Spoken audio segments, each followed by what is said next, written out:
안녕하세요. 오늘 설명해 드릴 것은 세포와 에너지 단원입니다. 모든 생물은 생명 활동을 하기 위해서 에너지가 필요한데요. 이들은 이 에너지를 탄수화물, 지방, 단백질과 같은 다양한 형태의 유기물에 저장을 합니다. 이때 이 에너지는 유기물의 화학결합 속에 저장이 되어 있는데요. 에너지가 필요할 때 이 화학결합을 끊어냄으로써 안에 저장이 되어 있는 에너지를 방출시켜 사용합니다. 즉, 생물이 생명활동을 이어나가기 위해서는 에너지를 저장할 수 있는 유기물이 꼭 필요한 것이지요. 이때 이 생물이 유기물을 획득하는 방법에 따라서 종속영양생물과 독립영양생물 두 가지로 나누어 볼 수 있는데요. 우선 종속영양생물이란 다른 생물을 먹음으로써, 그러니까 다른 생물로부터 유기물을 얻어서 에너지를 얻는 생물을 가리키는 말입니다.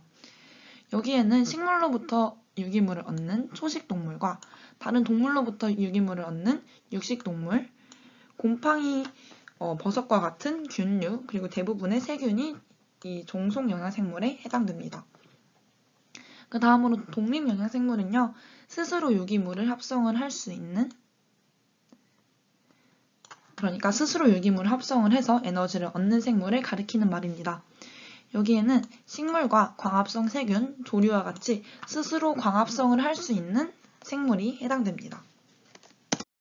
방금 말씀드렸듯이 독립영양생물, 즉 식물은 스스로 유기물을 합성할 수가 있는데요. 이때 사용되는 게 바로 광합성입니다. 광합성이란 태양으로부터 받은 빛 에너지를 흡수해서 이산화탄소와 물을 포도당과 같은 유기물의 형태로 전환시켜 저장을 하는 것인데요. 즉, 태양의 빛 에너지가 화학 에너지로 전환이 되어서 유기물에 저장이 되는 것입니다. 이렇게 만들어진 유기물은 세포호흡 때 사용이 되어서 생명활동에 필요한 에너지 형태인 ATP로 전환이 되는데요. 여기서 지금 이 화학식이 중요한 게 아니라 제가 보여드리고 싶었던 것은 광합성의 반응물이 세포호흡의 생성물과 같다는 것이고요. 광합성의 생성물이 세포호흡의 반응물과 같다는 것입니다. 즉, 둘은 역반응 관계에 놓여 있어요. 자, 이제 그림으로 조금 더 쉽게 다시 한번 설명을 드릴게요.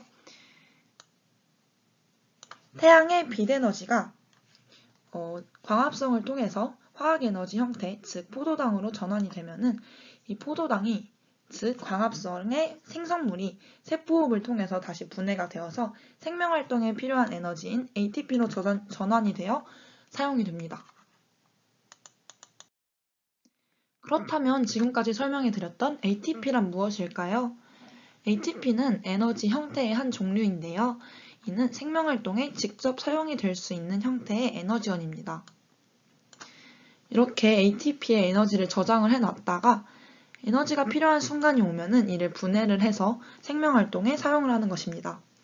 ATP의 구조는 아데닌과 리보스가 결합을 한 아데노신이라는 구조의 인산기 3개가 결합을 한 형태인데요. 이제 조금 더 구조에 대해 자세히 설명해 드리도록 하겠습니다. 지금 보고 계시는 것은 ATP의 구조를 그림으로 나타낸 것인데요. 여기 이 부분을 아데닌, 이 부분을 리보스라고 하고요. 이 둘을 합쳐서 아데노신이라고 부릅니다. 여기 붙어있는 이 부분은 인산기라고 하는데요. 이 3개의 인산기는 고에너지 인산결합으로 이루어져 있어요. 고에너지 인산결합은 불안정해서 필요할 때 쉽게 가수분해가 되며 그러니까 분해를 했을 때 비교적 다량의 에너지가 방출이 되는데요. 그러니까 ATP를 사용을 할 때 여기 붙어있는 인산기를 하나씩 떼어냄으로써 안에 저장이 되어 있는 에너지를 사용하는 것입니다. ATP가 ATP인 이유는 이 구조에 숨어져 있는데요.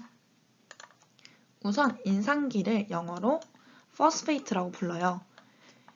여기 이 아데노신에 인산기가 3개 붙어 있다고 하여 아데노신 트라이포스페이트라고 한 것을 줄여서 ATP라고 하는 것인데요. 여기서 인산기 하나가 떨어지면은 아데노신 다이포스페이트라고 해서 ADP가 되는 것이고요. 인산기가 하나만 남게 되었을 때는 아데노신 모노포스페이트라고 해서 AMP라고 부릅니다. ATP에서 가수분해를 통해서 인산기 하나를 끊어내면은 약 7.3kcal에 해당하는 에너지가 방출이 되는데요. 이 에너지는 생명활동에 사용됩니다. 그러면 ATP는 인상기 하나를 잃고 ADP가 되는데요. 이때 이 ADP는 세포호흡을 통해서 얻어진 에너지를 사용을 함으로써 인상기 하나가 붙는 인산화를 거쳐서 다시 ATP가 됩니다. ATP는 저분자 물질에서 고분자 물질을 합성할 때, 그리고 농도 기울기를 거슬러서 저농도에서 고농도로 이동을 할 때, 근육 운동과 같은 기계적인 활동을 할 때 사용이 됩니다. 이렇게 세포와 에너지 단원에 대한 설명을 마무리했고요. 다음 단원에서는 세포호흡에 대한 설명으로 다시 찾아뵙도록 하겠습니다. 감사합니다.